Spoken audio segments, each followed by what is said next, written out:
I'm Patrick Herkus, and welcome to video number 7, Measure Your Success Potential. This one is a really important one. Now, this one is on commitment. The biggest single thing that happens in the world in an individual is that we're not committed. But here's the catch. Most people don't understand what commitment really is. You see, if I'm ego-driven, I want to go out and get a Porsche to impress somebody, and that's important for me. I may have the passion and the purpose to go out and make that happen. But 9 out of 10, if I'm not soul connected, if it's not a soul goal, if it's not soul passion, if I don't have all of that together in one package and in one powerful place, what winds up happening is my commitment is not there. Yeah, I can have a whole team of people kicking my butt to make that happen. I can have coaches, I can have counselors, I can have all kinds of people. But if I don't have my soul connected, it's not going to happen. It's going to go flat. I'm going to lose interest. The next prettiest thing that comes along, the next flowery, glittery thing that comes along, I'm going to drop it. But when I get intensely connected to that passion, it will happen. So what I'd like you to do is to view commitment in a different way, because I don't want anyone out there going through what I see my clients going through, or what I've gone through many, many, many times, where I'll start a project and I'm not soul connected.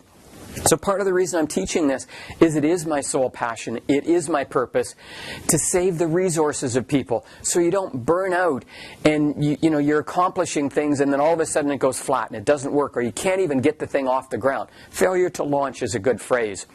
So what happens in commitment on the tangible side of things? Do you know what the risks are? Are you willing to take the risks? Do you know what the resources are that you need financially? How much time have you got? What are you willing to let go of? Can you let go of some of your social stuff to create a couple hours or an hour a day? Can you do that? Are you willing to do that? Because if you want a project to fly, you're going to have to sacrifice something to get it to fly. If you want more in your life, and especially when it comes to soul expression, you got to do the groundwork, you got to do the spiritual work as well. So here's where we're going to sum this up. I'd like you to think about all 6 of those areas, or 7 rather. That part of your vision, rate it from 1 to 10. 1, don't have a clue what it is, don't even understand it. 10 to, yeah, I got it nailed, this is what I need to do. I couldn't live if I didn't do it. And that's one of the tests, okay?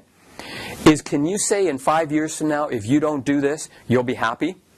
Well, if you're going to be unhappy if you don't, there's a good chance it's probably a soul passion. The second one, education. Resources. Rate yourself from 1 to 10 as well. And then with passion, same thing. What takes you out? Same thing. From 1 to 10 all the way through. If you need to go back over and listen to these things again to grab it at a deeper level, by all means. Consciousness. Can you direct your consciousness to attract something? Or are you kind of sitting a 1, 2, or 3, where most people are actually, where they don't really even understand it? Goal setting. Do you have a set, clear plan that takes into effect everything, all 7 of these areas that are needed? And then the 7th one, commitment. Where are you at with commitment? Would you walk through fire? Would you give up everything in your life to achieve this? How hard would you try? How important is it for you to do that? Or is it just a hobby? And if it's a hobby, that's okay. That's great. Then be a hobby and be peaceful within it. So rate it as 1 to 10 and then score yourself. You're going to need to be somewhere around 60 out of 70. Somewhere in that range to really drive this forward. And stay tuned. I'll be sending you out emails, blog posts and all kinds of other things to help you along this journey, to add to your journey. So thanks for joining me. And now that you know that there's a different way to view success and a different way to connect things, because when you blend your spirituality and your humanity, you get success. It's unstoppable, because if it's the reason I'm here, if my purpose is the reason I'm here, how can the universe not come behind me when I get myself out of the way? It has to. It does. I've seen it happen countless times, and I wish that for you. And I'll be in your inbox. Thank you for joining me. Have fun with this, and let your spirituality and your humanity come together to make you unstoppable. Thanks again.